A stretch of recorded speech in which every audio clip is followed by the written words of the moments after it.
Semuanya bermula pada suatu ketika rasa cinta yang terpupuk di hati lambat laun berubah menjadi sesuatu yang memenjara, sesuatu yang membuat segalanya menjadi gelap, tak tahu arah.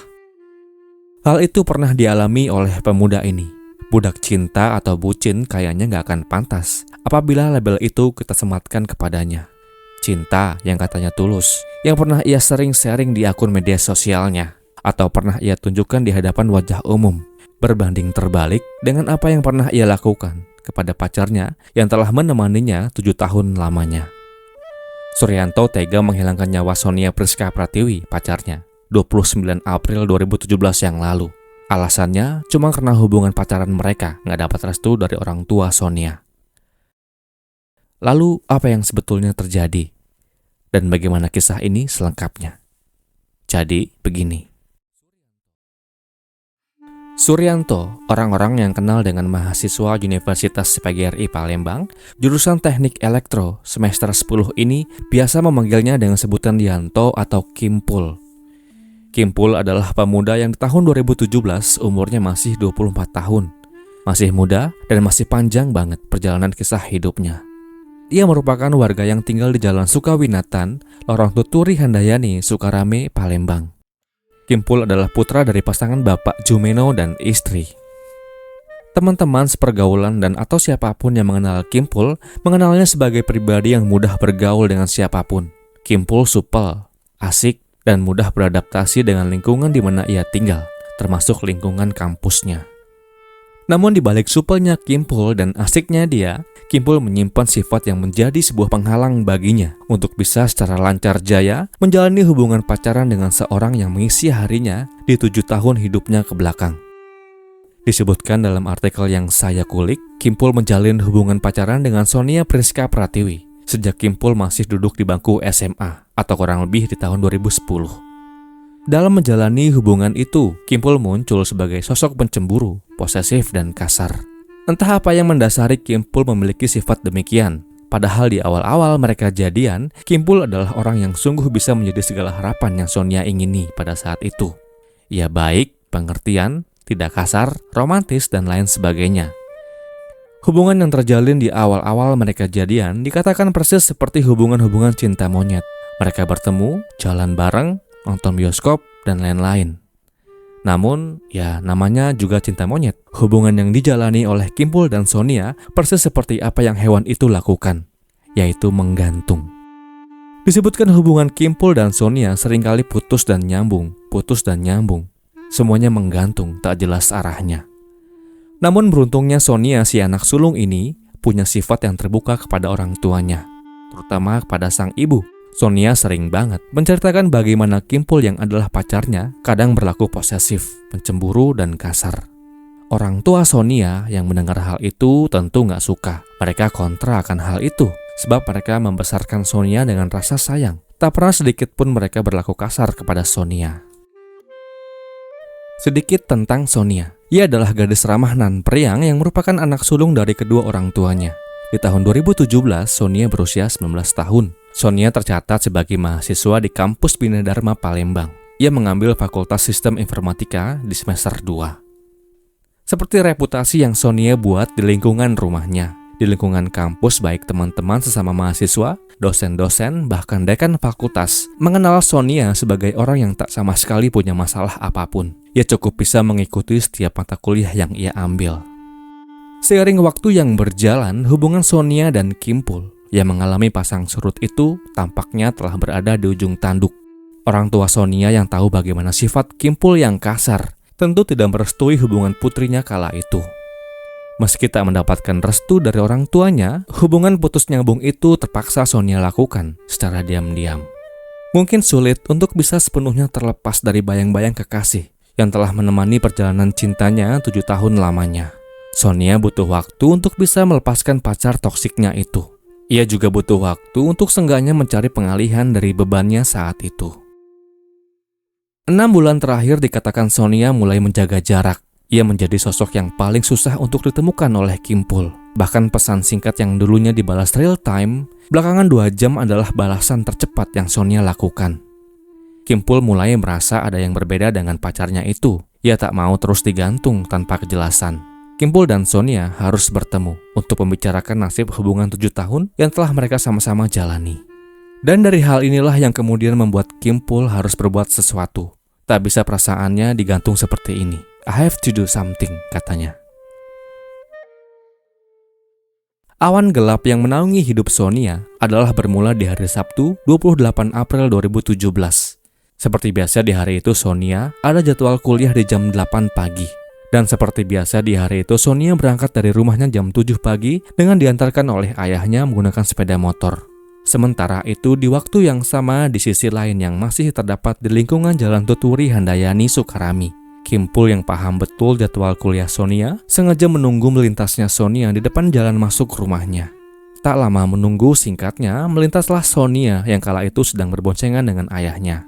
Kimpul yang sadar akan kedatangan mereka segera bersiap dan mengikuti mereka dari belakang tanpa diketahui oleh sang ayah dan atau Sonia sendiri. Sesampainya di kampus Bina Dharma, Sonia yang terburu segera masuk ke dalam kelas untuk mengikuti kuliahnya yang pada saat itu hampir saja dimulai.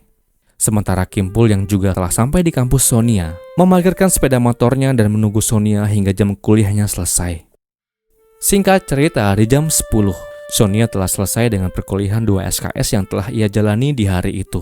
Sonia keluar kelas dan sempat terlibat perbincangan dengan teman-teman satu kelasnya. Sementara itu, Kimpul yang sedari tadi telah menunggu Sonia keluar, segera menghampirinya dan mengajaknya untuk pergi dari tempat itu. Katanya Kimpul mau ngomongin masalah cinta mereka. Salah satunya adalah mengapa sekarang Sonia malah sekali membalas pesan singkat yang Kimpul kirimkan. Namun dikarenakan hari itu Sonia masih ada jam kuliah sesi kedua, Sonia tolaklah ajakan itu untuk sementara. Tak lama singkatnya, Sonia kembali masuk ke dalam kelas untuk mengikuti 2 SKS terakhirnya di hari itu. Waktu pun berjalan hingga saatnya jam kuliah sesi kedua usai. Sonia keluar kelas dan segera menuju kantin bersama teman-teman Sonia. Kimpul yang melihat Sonia menuju kantin segera saja bergegas dan mengikuti Sonia menuju tempat yang sama. Sesampainya di kantin langsung saja Kimpul mengajak Sonia untuk segera bergegas pergi mengikuti dirinya untuk membicarakan masalah hubungannya. Namun kala itu Sonia sempat menolak ajakannya, dikarenakan saat itu ia masih mau bersama-sama dengan teman-temannya. Biarlah masalah hubungan dengan Kimpul diselesaikan nanti-nanti saja. Kimpul yang mendengar hal itu tentu gak suka. Ia tetap ada pada kemauannya dan berharap Sonia agar mau ikut dengannya saat itu juga. Dan terjadilah cekcok mulut yang hebat di antara Kimpul dan Sonia.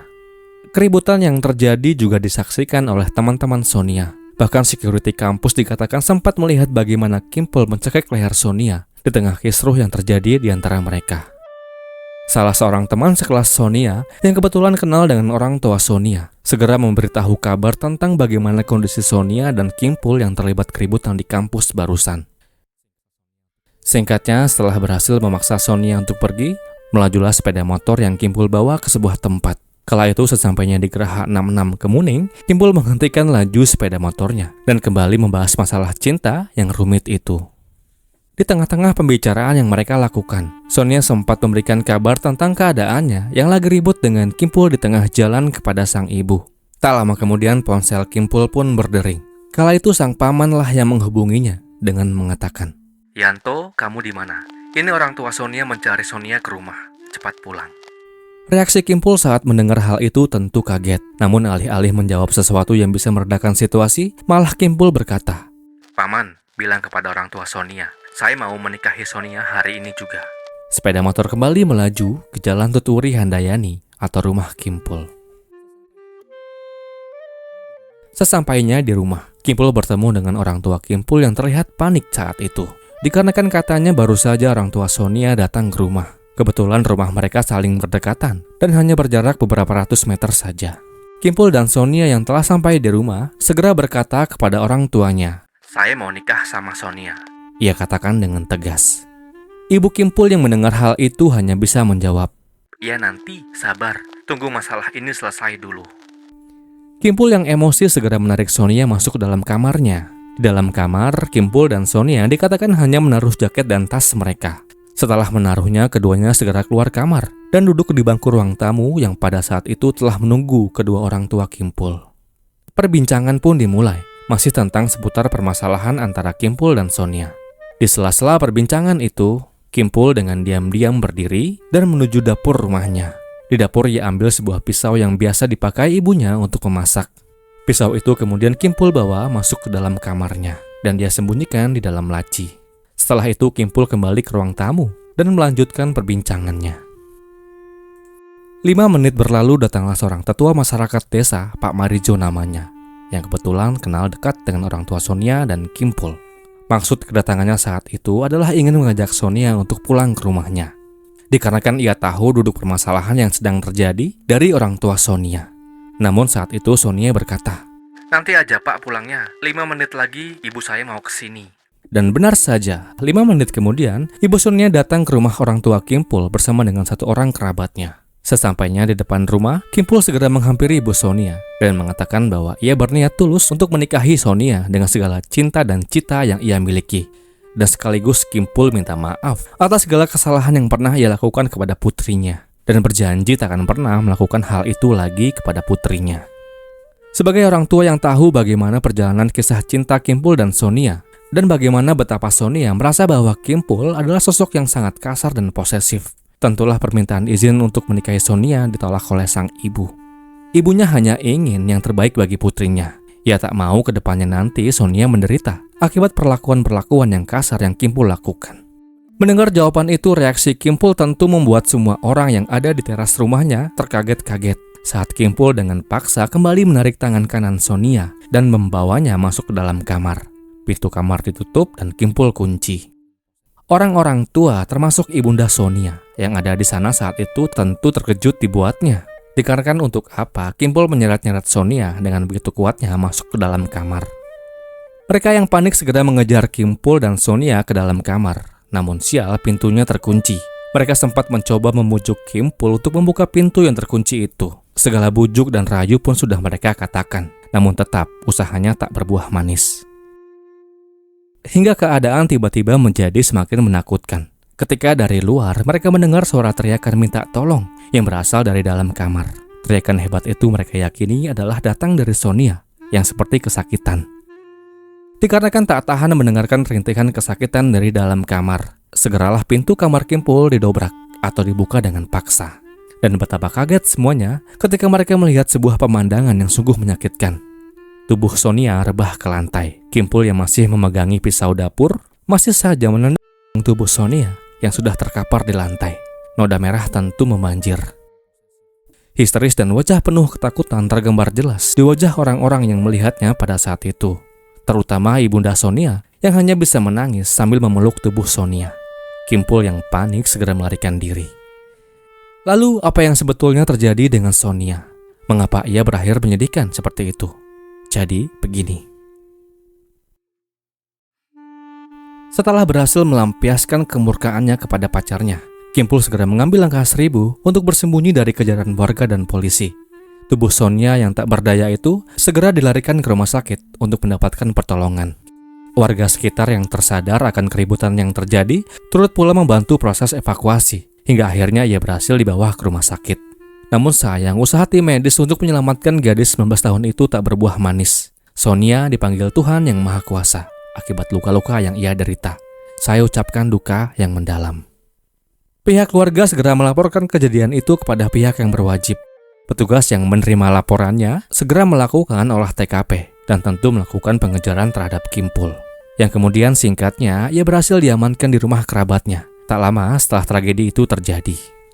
Dalam akun yang Kimpul sampaikan, ia mengatakan bahwa sesaat setelah Kimpul berhasil membawa masuk ke dalam kamar, seperti yang tadi saya katakan, Kimpul kemudian mengunci pintu kamarnya. Saat itu Sonia tentu bingung apa yang akan ia lakukan lagi kepadanya dalam kamar yang terkunci itu. Sonia menganggap Kimpul tak akan sampai tega menyakitinya lagi. Toh barusan saja ia berjanji kepada sang ibu gak akan berbuat kasar lagi kepadanya. Namun anggapan itu tiba-tiba sirna ketika Kimpul mengambil sebuah sajam yang tadi telah ia siapkan dan ia taruh dalam lacinya. Dan dengan sajam itu ia arahkan tepat mengenai perut Sonia 3 kali tanpa ampun. Sonia ambruk, Kimpul yang emosi terus memaki dan menginjak korban. Hingga pintu kamarnya akhirnya roboh akibat dobrakan. Rekonstruksi yang diadakan di tanggal 18 Mei 2017 menunjukkan bagaimana Kimpul melakukan aksi kejinya kepada Sonia. Saat itu ia memperagakan 28 adegan. Mulai dari di pagi itu tanggal 29 April, ia membuntuti Sonia dari belakang, hingga Sonia berakhir di dalam kamarnya. Dalam persidangan yang kemudian digelar di Pengadilan Negeri Palembang, terungkaplah fakta baru yang menyebutkan bahwa Kimpul sudah dari jauh-jauh hari merencanakan penghilangan nyawa kepada Sonia. Sebab dari isi pesan singkat yang diungkap di pengadilan, membuktikan bahwa dirinya pernah berencana dan mengancam Sonia untuk dihilangkan. Kimpul juga menyangkal keberadaan sajam yang ia pakai. Ia katakan bahwa sajam itu sudah ada di kamarnya sejak lama. Dalam sebuah tulisan yang pernah Kimpul unggah di media sosial miliknya, ia pernah mengatakan ini.